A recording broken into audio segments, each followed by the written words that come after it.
أشهر ألقابه الذي صار كاسم العلم له، ونادرا ما لا يذكر هذا، بل غالبا هو الذي يعبر به عن الإمام موسى بن جعفر، هو الكاظم. هذا صار كاسم العلم له، ربما يعبر به أكثر مما يعبر بموسى بن جعفر. السر فيه يعود إلى وجوه، هاي الوجوه كل وجه منها فيه منقبة للإمام وفيه تعليم للناس.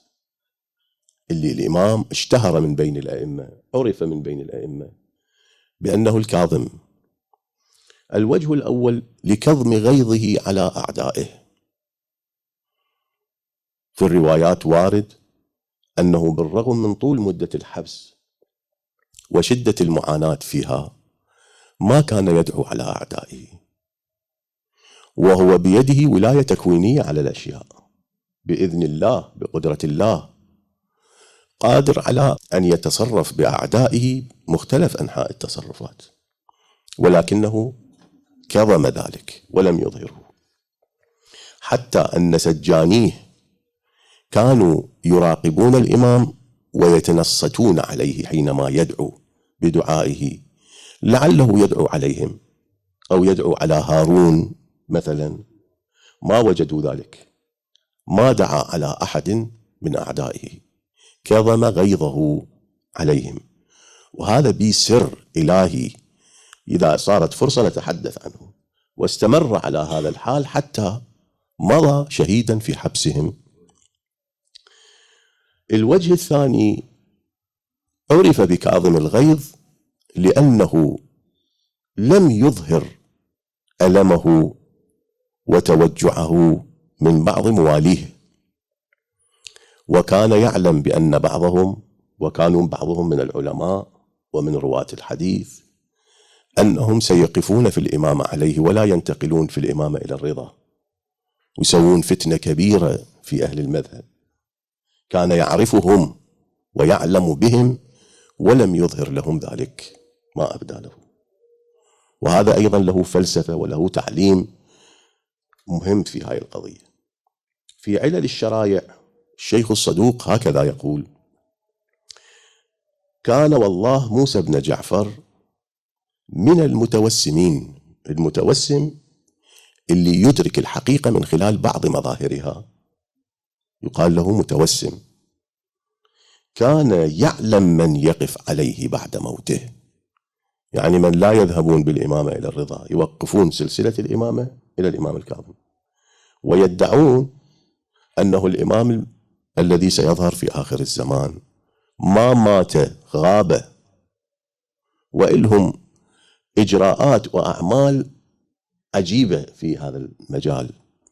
هو نفس هذا أسلوب هذول الواقفية، ما عرفوا بالواقفية، هو هذا يحتاج 10 مجالس كلام عنهم. ماذا كانوا يصنعون في تضليل الناس، خداع الناس؟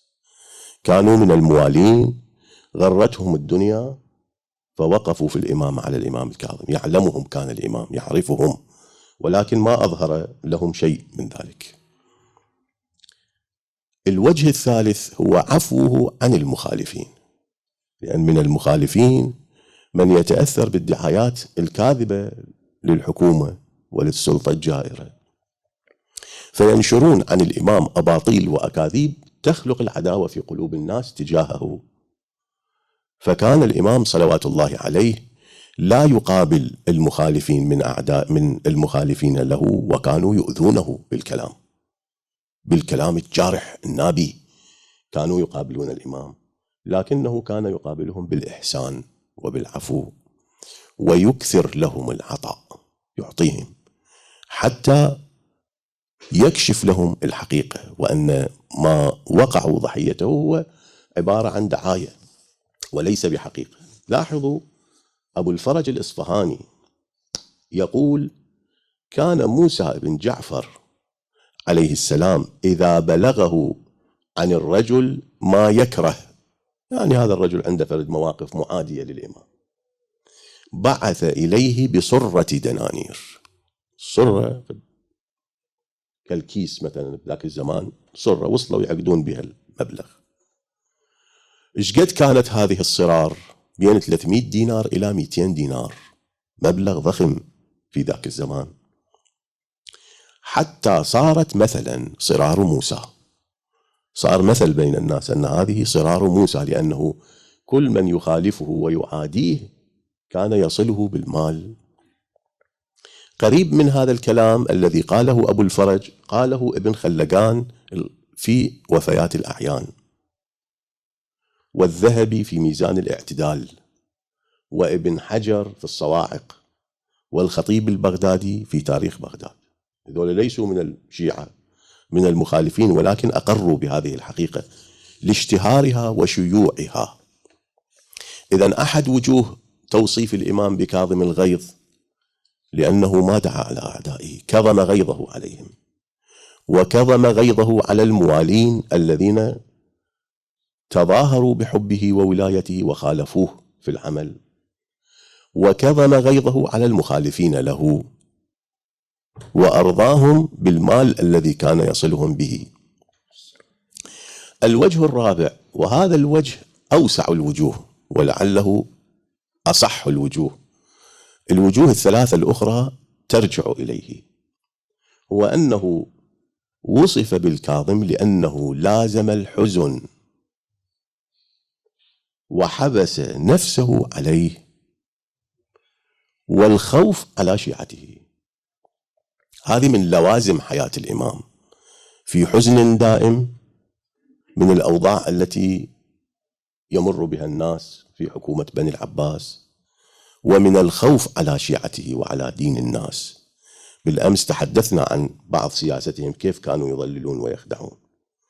مأخوذ هذا التوصيف من اللغة، يقال كظم غيظه إذا تجرعه وحبسه، حبسه ما خلاه يظهر بيد أو بلسان في الوقت الذي هو قادر على الانتقام. لم ينتقم، هو قادر على الانتقام من أعدائه.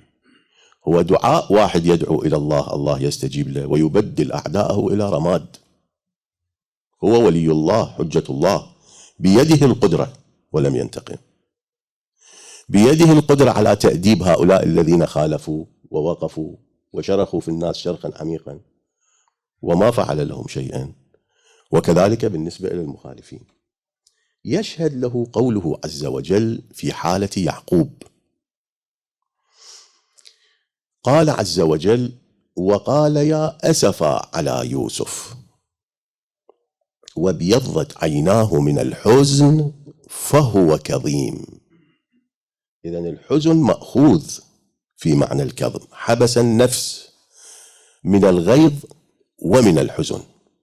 حالة يعقوب هم هكذا كانت، من جهة كان حزينا على فراق يوسف، أكله الحزن، أضناه بالحزن، ومن جهة أخرى يحمل غيظا على أولاده اللي ظلموا يوسف وظلموا يعقوب.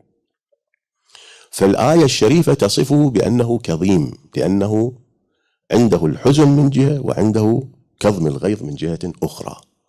الإمام صلوات الله عليه أيضا كاظم الغيظ، لأنه من جهة يحزن على الأوضاع التي يعيشها خصوصا الناس في زمانه، ومن جهة أخرى يكظم غيظه على أعدائه وعلى مخالفيه. طبعا كظم الغيظ هاي إشارة حتى لا يصير شبهة تندفع شبهة فيها. كظم الغيظ مذموم أحيانا وممدوح أحيانا. هذا اللي يكظم غيظه أحيانا يكون مذموم وأحيانا يكون ممدوح. شو وقت يكون مذموم؟ إذا كظم غيظه استسلاما، استجابة، إذلالا،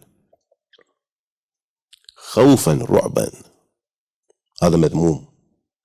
أما كظم الغيظ لأجل الكمال، لأجل مصلحة أهم أعظم، هذا ممدوح.